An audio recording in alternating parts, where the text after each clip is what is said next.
Capricorns, welcome to your weekly forecast. So this week we have the full moon at the end of the week, and it is going to be taking place in your fourth house, which is the house of your location. It's the house of home.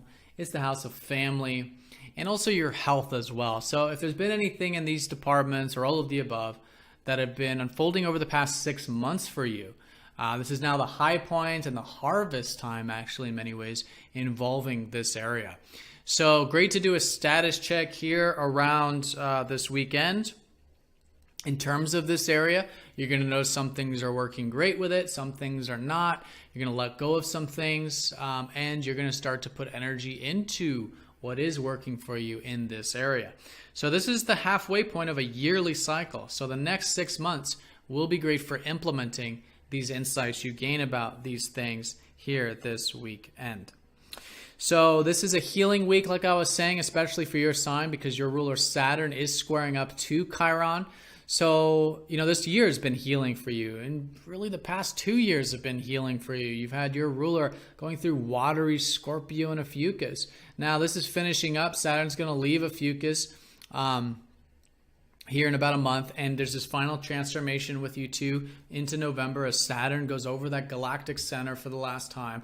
You transforming, coming out of the deep, watery, facing fears, vulnerabilities, openness, and going into a very expansive sign, which is Sagittarius. With that being said, though, this is your 12th house. So what will be expanding for you the next 2 to 3 years will be where you can find more peace in life, right? Have more peace, tranquility, receptive energy. And but anyways, if any wounds do come up this week because your ruler is squaring Chiron, do be aware of them, accept them, and take some action in the face of any wounds, especially if they're about your future or about community or the tribe or groups or friends. Anything you can really proactively face wounds with there is fantastic. Also, too, in terms of communication and anything practical as well, facing wounds there is great. So there's a healing. It's natural. You've already been experiencing this, like I said, and this aspect's been taking place for almost a year since last December. So you're just leveling up. This is like it. This is like integration of this. And then as you go through November, finishing up that Ophiuchus energy as well.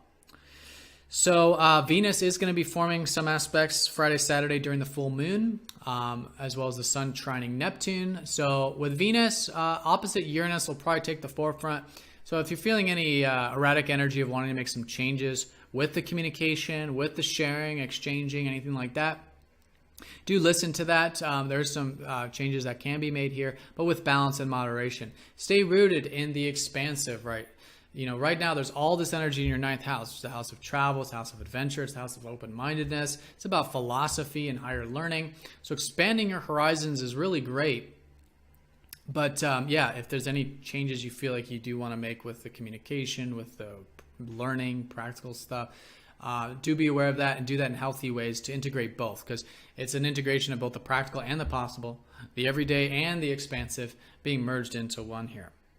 Now the sun trining Neptune at the same time, Friday, Saturday, does give some easygoingness. I think this is helping you be open and vulnerable, which is good, whether it's with yourself, your relationships, whatever. And you do have this greater sense that everything happens in divine timing with resources, right? So the whole resources, finances, income has been uncertain, right? A lot of nebulousness these past 10 years. But you've been, this area has been the means for you to be grateful for what you have here and to also surrender what's outside of your control here and to receive in divine timing. So you're just feeling this support with that. You're just feeling that easygoingness about it. And there will likely be this shift too in terms of more of your career, your achievement, your productive life with the sun shifting into your 10th house. Your mind likely already shifted into this area last week, so you're likely already thinking about the practical side of your career, achievement, success, your public image. But now your sun goes there, so the focus, the shift, the attention, really setting the stage for what will be new beginnings with your career here in about a couple weeks when we have the new moon in that 10th house of yours. All right, so Capricorn, have a great week. I hope this video was helpful for you, and I will see you all very soon for the next forecast.